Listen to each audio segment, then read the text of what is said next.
Nous allons parler maintenant de l'observation électorale. Le Conseil épiscopal Justice et Paix a fait une demande d'observation électorale, demande refusée.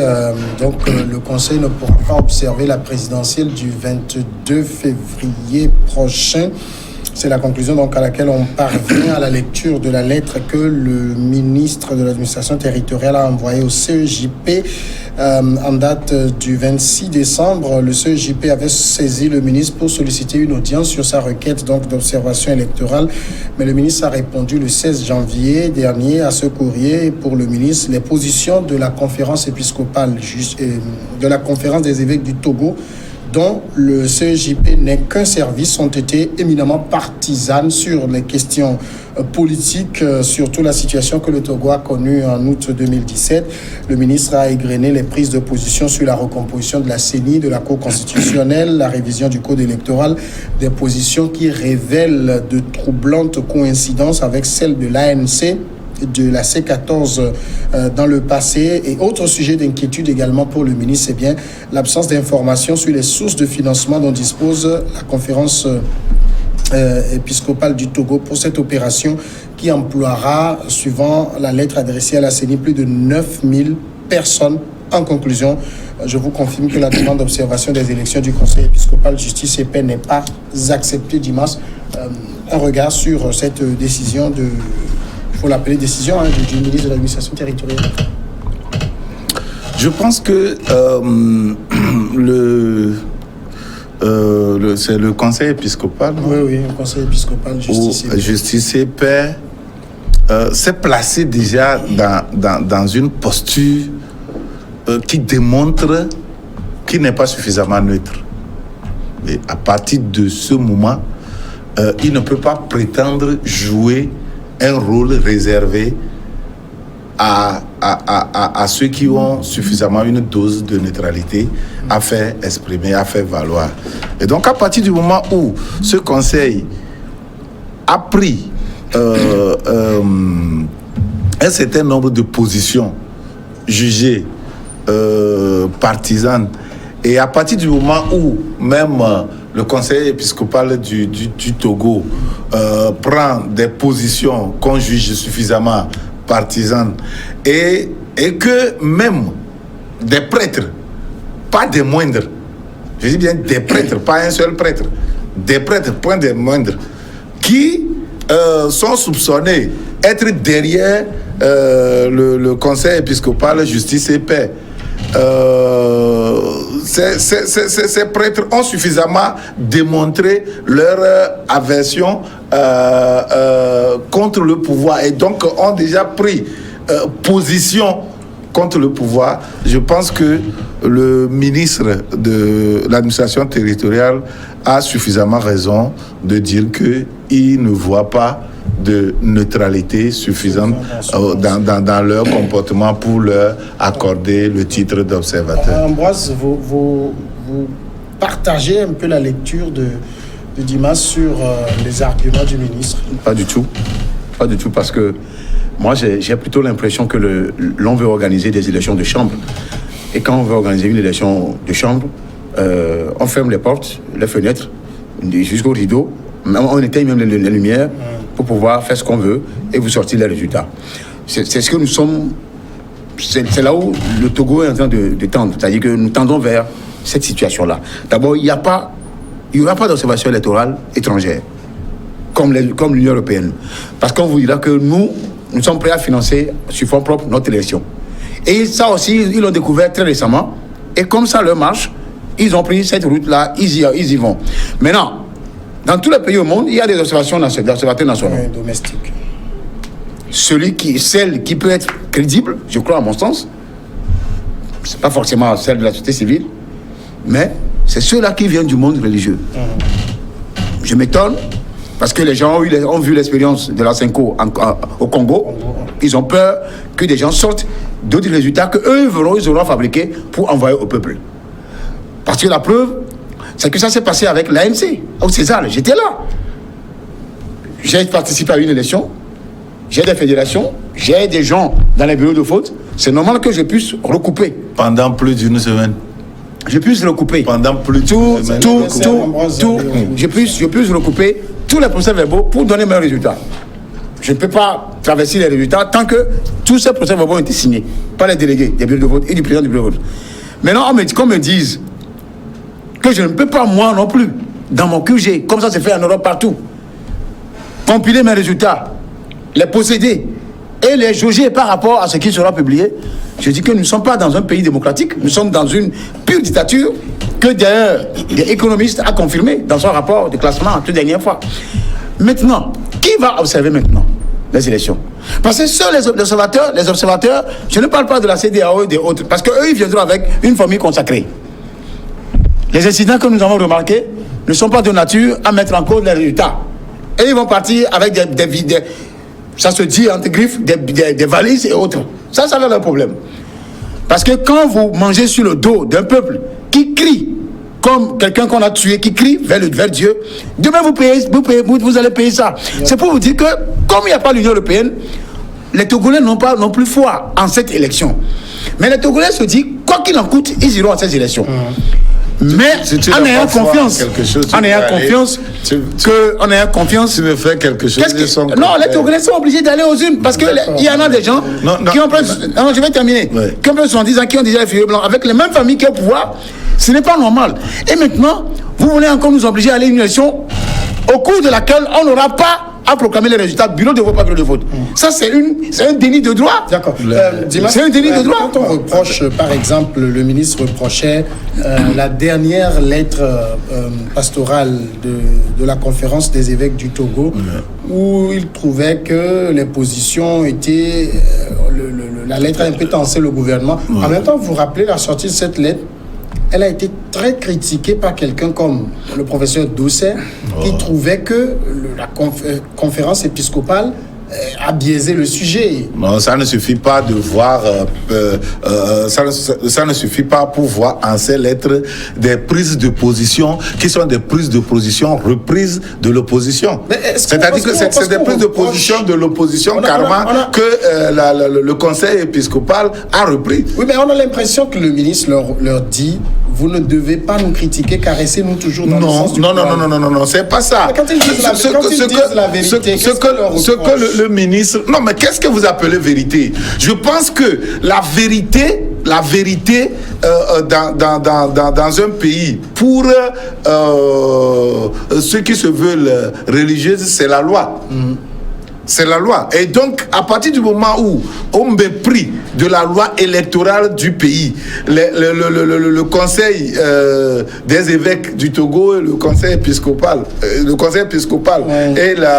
conseil Justice et Paix reprennent les positions, les réclamations de l'opposition, ça montre clairement que ils ont pris position.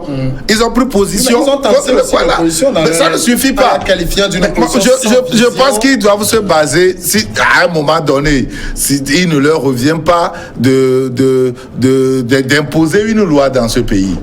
Eux, ils doivent voir qu'est-ce que la loi dit dans un domaine et marcher dessus. Pour avoir la paix, on voit dans un domaine qu'est-ce que la loi dit. Et puis on vous demande de respecter jusqu'à ce que la loi change. On dit c'est changé, maintenant respectez la nouvelle loi. Mais dire que on veut réclamer que cette loi change, mais ce n'est pas le rôle quand même de quelqu'un qui se veut impartial. Et donc moi je pense que eux-mêmes ils ont fait leur lit. Ils n'ont qu'à s'y coucher. Parce que si c'est qu'ils veulent réellement observer et démontrer, si c'est qu'ils veulent réellement observer de façon impartiale cette élection, est-ce qu'ils doivent pas observer de façon impartiale? Non, ils doivent démontrer déjà en amont. Laissez-les aller faire d'abord. Attends, ils doivent démontrer en amont leur impartialité et non pas reprendre en compte les positions de l'opposition ou bien d'une partie. Quand vous reprenez les positions d'une partie et vous faites sienne ces positions-là, vous faites votre plutôt, vous faites votre ces positions, ça veut dire clairement que vous avez pris position pour cette partie-là. Donc le problème ne se pose pas en réalité. La dernière lettre en date qui pose ici problème. quand on la lit très bien, et quand on suit également un certain nombre de positions déjà prises par la conférence épiscopale ou autre dans le passé, c'est-à-dire on dit, vous devez recomposer la CENI, vous devez recomposer la Cour constitutionnelle, vous devez faire ci et ça. Est-ce que c'est leur réclamation, ça? Ça ressemble trait pour trait à ce que demandait l'opposition. Ouais. Sans tenir compte de ce que veut le parti au pouvoir aussi. Vous savez, moi, j'ai un problème au Togo. Le problème que j'ai au Togo, c'est quand la chose politique liée à l'élection ne marche pas, on cherche toujours des boucs émissaires. Quand les gens sont prêts à organiser des élections à vase clos et aller proclamer des résultats qui ne tiennent pas compte de ce qu'on a eu dans les urnes, ils sont prêts à écarter tout le monde. Il y aura d'autres observateurs. C'est ce que nous et bizarrement, vous allez retrouver des observateurs venant de ceux du pouvoir qui ont déjà applaudi, qui ont déjà réclamé la candidature de Fonia Simbe. Vous allez les avoir. Comme quoi? Comme quelle entité? Laisse-moi aller. Samuel, il y a un truc que je ne comprends pas. Qu'est-ce que le pouvoir de Lomé veut cacher? Les gens ont l'intention d'observer les élections. Ils n'ont pas dit qu'ils vont proclamer les résultats. Vous leur prêtez des intentions comme quoi ils ne seront pas impartiaux. Mais vous vous rappelez la Senko qui disait « j'ai les résultats ». Ça, c'est la Senko. Nous sommes au Congo. Nous sommes ici au Togo. Oui, mais quand on déploie 9000 personnes... On déploie 9000 personnes. 9000 personnes. Après, on peut dire, mais si... avons déployé 9000 personnes, donc nous avons les résultats. Mais où se trouve le problème? Mais le problème, c'est qu'il y a une institution d'État qui organise la chose. Est-ce que les gens ont proclamé dans la chose? Il ne faut pas mettre la charrue devant les bœufs. Est-ce que les gens ont proclamé déjà un résultat? Et d'abord, ils n'ont même pas encore commencé par observer. Ils ont l'intention d'observer. Que cette intention-là soit mise en les faits. Accordez-leur le bénéfice du doute. Non. Oui, ils n'ont qu'à aller le faire. Le bénéfice... Quand ils vont le faire, ils auront les résultats, certes. Mais est-ce qu'ils connaissent la loi électorale? Ils connaissent le code. Ils ne vont pas devancer les événements pour proclamer les résultats avant l'organe qui proclame les résultats. Oui, mais après, il suffit qu'ils commencent par dire non. Ah ouais. Ça, vous leur prêtez des intentions. Non, c'est pas des intentions. Non, ça, on appelle ça prêter des intentions. Non. Ambroise.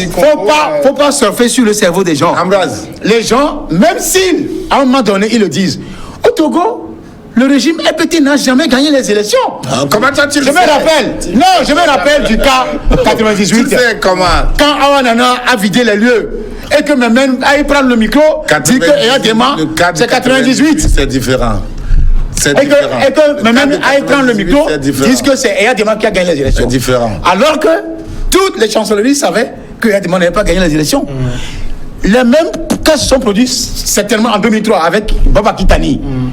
C'est pour vous dire que ce pays, nous l'avons. C'est pourquoi moi j'ai toujours dit, si cette fameuse communauté internationale dont on parle souvent, s'ils veulent que nous ayons, que le Togo soit tranquille et que les gens brandissent la sécurité et la paix comme comment vous l'appelez, des acquis d'un mandat ou d'un bilan, je suis désolé qu'on vienne me dire que observer une élection devient une gageure, devient un déni de droit.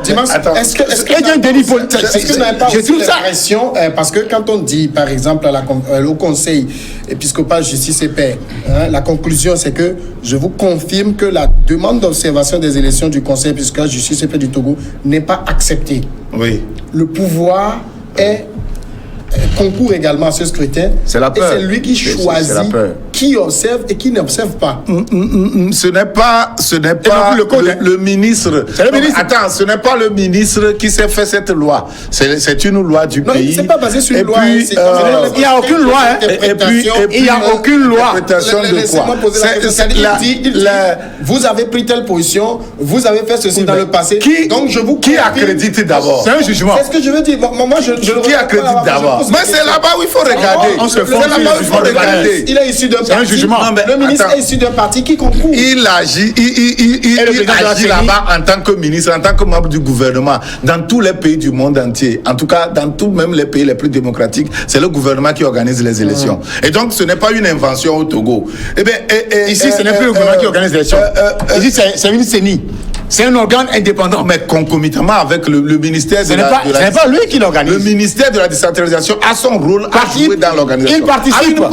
À une participation à jouer. Pas organise. C'est ça. Pourquoi on dit indépendant maintenant? Oui, j'ai dit à quelque chose à participer. Je pense que ça ne doit pas être critiqué parce que même quand la CENI reçoit les dossiers passent d'abord par le ministère. Pas le ministère. Et ça, c'est une dichotomie. C'est une dichotomie. Comme ça. Ça, c'est le cas. C'est au Togo seul qu'on peut avoir ça. C'est une dichotomie. Ça dit que c'est les on va pas s'attarder sur ça. C'est pour dire que au niveau de Césal, ce qui s'est passé, c'est que de Lomé à Saint-Cassé, hein, si on prend des Saint-Cassé, la ville la plus au nord du pays, et Djankassé, qui est quoi là, on ne peut pas rallier les deux coins pendant 2 jours. Alors quand on prend plus d'une semaine pour pouvoir dire qu'on réunit, on est en train de réunir les résultats, il y a problème. Et ce que le gouvernement avait remarqué en ce moment, c'est qu'il y a des papiers vierges de procès, des fiches vierges de procès-verbaux qui sont en train d'être remplis autrement. Et c'est à ça qu'on a stoppé. Parce que quand on organise des élections, ça, c'est des arguments. Non, c'est pas vrai. Tu ne peux pas dire c'est faux. Il y a des gens qui avaient participé à ça et qui ont... Ce pays est un pays militarisé et ils font tout. Les gens avaient participé. Vous oubliez que quand ça a quitté, il y a des gens qui étaient arrêtés là-bas en train de faire ça, qui à un moment donné ont participé même au gouvernement. Donc, des gens ont porté des témoignages. Moi, j'étais là. Donc, c'est ça. Tu es là, tu as joué. On faisait même un duplex. Tu étais là, tu as joué, ta participation s'est arrêtée là-bas. Et on a vu aussi que, par après, on a vu que l'Église catholique a participé à réunir des procès-verbaux douteux, envoyés au César. Ils l'ont fait, mais bien sûr. Bien sûr, je sais de quoi je parle. C'est un mensonge. Comment tu peux dire ça? C'est vrai, parce que moi j'étais au Sénégal. Et le ministre Bahara, au même moment, le ministre Bahara était au studio de Victor Fessa. Quelqu'un C'est faux. Je dis c'est faux. En 2000, laisse-le, il n'a qu'à dire tout ce qu'il veut. En 2005, on a vu l'Église catholique participer au regroupement des procès-verbaux douteux qu'on a amenés à Abuja. Les mêmes choses se sont produites au niveau de César, où des religieux à l'intérieur du pays ont travaillé avec le groupe de César, le groupe de l'opposition de César, pour pouvoir envoyer des procès-verbaux. Non, tout ça c'est faux. Et donc, les mêmes choses vont se reproduire encore quand on nous dit maintenant qu'on va déployer plus de 9000 observateurs et on ne parle même pas de leur source de financement. On ne sait même pas d'où ça vient. Et quel intérêt l'Église catholique a, ou bien le conseil, pour avoir plus de 9000, avoir la capacité de déployer 9000. Et donc, ils ont montré suffisamment d'impartialité pour ne pas fausser le jeu. Pour la sérénité du jeu électoral au Togo, je pense qu'on doit les mettre de côté et laisser ceux qui ont monté suffisamment de neutralité aller observer. Alors, ça a quand même un point important, c'est dit quand il parlait de 9000 personnes, bon, ça coûte cher. Hein. Oui, quand le ministre dit, sauf que vous ne présentez pas vos sources de financement. C'est-à-dire, on ne va pas être non plus dans un pays où c'est ouvert, tout le monde déploie tel. Je prends de l'argent, je sais tout. D'abord, je finance. Je voudrais lever cette figure sur la partialité du ministre. Il est un membre pur et dur du Parti uni. Le président de la CENI est membre pur et dur du... Laisse-moi aller jusqu'au bout. On ne va pas aller dans ce débat. Non, ce n'est pas un débat. Pour le ministre, ce n'est pas un débat. Samuel, c'est des éléments qui jouent contre. C'est des éléments qui jouent contre son ministre. Le ministre, il est la République. Oui, sauf qu'il est membre pur et dur du Parti uni. Le président de la CENI est membre pur et dur du Parti uni. Le président de la Cour constitutionnelle est venu de la société. Vous savez, les 3 instances organisatrices de l'élection sont membres pur et dur du parti au pouvoir. Donc ne me dites pas autre chose que ce que moi j'ai analysé et ce que moi je veux dire. Mais tu veux quoi? Comprendre les opposants venir organiser l'élection? Les 9000 là, du ministre, ce ne sont pas des oiseaux et des moutons qui sont des fidèles de l'église catholique. C'est des hommes. Tu les connais tous? C'est pas bénévolement. Tu les connais tous? Il y en a même un seul dans l'église catholique peut financer ces observations électorales. Au nom de quoi? Comment au nom de quoi? Au nom de quoi? Tu connais la poche des gens là-bas? Je demande Un seul individu. Laissez la voix, je vous en prie. Un seul individu. Simplement au conseil. Oui. D'où sortez-vous l'argent? C'est pas justifié. Oui. D'où sortez-vous l'argent? Oui. Les fidèles cotisent, non? Alors, avant les cotisations de l'église, c'est pour venir sur Est-ce que le ministre a donné le temps à la conférence de prouver le source de financement? Depuis les municipales, ils ont trouvé ça incongru. Trouvé incongru. Vous savez, quand vous pouvez renvoyer un courrier qu'on ne vous répond pas, d'abord vous insulte. Parce que les gens ont trouvé ça incongru, la question que vous posez. Le ministre, il est qui pour poser la question d'argent aux gens? Ben voilà, c'est lui dans qui dit, je n'accrédite pas. Il est du parti. Il fait ce qu'on lui dit dans un parti politique. Non, mais. C'est unir, c'est tout. Et après? Et il ne jure pas unir. C'est interdit. Dans ces conditions-là, qu'on ne nous dit pas qu'on va à des élections. Surtout quand on parle de deux tours. C'est des fabricants. On va nous fabriquer des choses. Et après, on vous dira que. Conception des choses. D'abord, dans ces conditions actuelles, personne ne peut me dire qu'il n'y aura pas un deux tours dans cette élection. Personne. Ça dit qu'il n'y aura pas? Si tu dois avoir un deux tours, qu'on me dise qu'avec cette configuration où les jeux sont très ouverts, même les médias étrangers au Bénin, au Ghana, partout le disent, et qu'on me dise que quelqu'un a gagné à 51 ou 130% des voix, moi j'attends de voir ça. Parce qu'il n'y aura pas un coup carré. Ce qui voudrait dire qu'ils ont fait de l'inutilité en allant faire ces réformes, d'ouvrir le champ pour aller à un deux tours. Les gens ont peur. Vous allez voir les gens, comment les gens sillonnent tous les villages et les recoins, ils n'ont jamais fait pendant 15 ans. Mais c'est une faute. Bon, ben ce n'est pas une faute. Alors, mais on n'a même pas commencé la campagne. Moi, j'aurais dit le problème. Mais si la personne dit que je vais les battre un coup KO et que la personne se retrouve sur le terrain, on ne peut pas chercher à battre quelqu'un et qu'on monte ses faiblesses sur le terrain. C'est quoi cette faiblesse sur le terrain? C'est que le monsieur est là depuis 15 ans. Il y a des coins, des recoins, il n'est jamais allé. Maintenant, il se retrouve sur le terrain.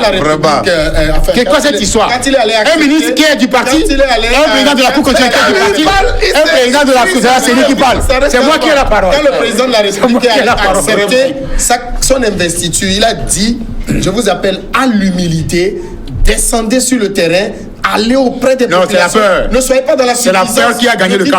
On a déjà gagné. Avoir peur de qui? Non, on a les armes. On peut pas avoir peur de qui? Mais on a peur de perdre les élections dans les urnes.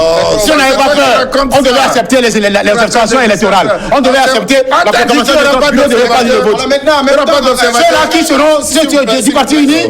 En même temps, le refus d'observation pour le CEPJ a fait réagir un des candidats, notamment Agbeome Kodjo, qui trouve que c'est injuste. Il faut laisser le CEJP faire de l'observation. Normal, puisque si on se pose clairement la question pour découvrir peut-être celui qui a posé l'acte, on demande clairement à qui profite le crime, à qui va profiter les actions du conseil épiscopal. C'est Agbeome, puisque Agbeome a été désigné par un prêtre. Non, ça c'est... Agbeome a été désigné par un prêtre. Est-ce que c'est pas un prêtre qui a désigné Agbeome? C'est moi qui l'ai... Ce prêtre signe les sorties du conseil épiscopal du Togo. Et puis du conseil des évêques du Togo. Il n'est pas le seul. Il est archevêque. Mais il est archevêque et c'est lui qui choisit un candidat. Bon, c'est normal que ce candidat se prévale Dieu lui a révélé ça, non? C'est ce qu'il a dit. Bon, et d'autres, c'est Satan qui leur a révélé, non? Donc voilà. Donc c'est pour dire que quoi?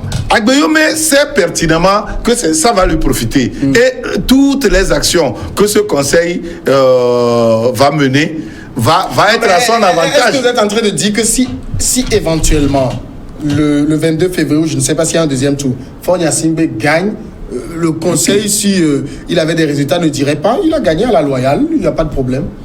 Je n'ai pas compris votre question. Si c'est Faure qui gagne, oui. Est-ce que le conseil ne va pas reconnaître que ne peuvent pas. Ils ont déjà suffisamment.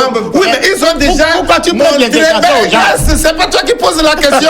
Non, toi tu poses les intentions aux gens. Non, mais laisse-moi répondre. Quand tu poses des intentions aux gens. Oui, laissez Dimas. Laisse-moi répondre. Laisse-moi répondre. Chose également. Il faut répondre. Oui, Dimas. Seulement tu prends des intentions.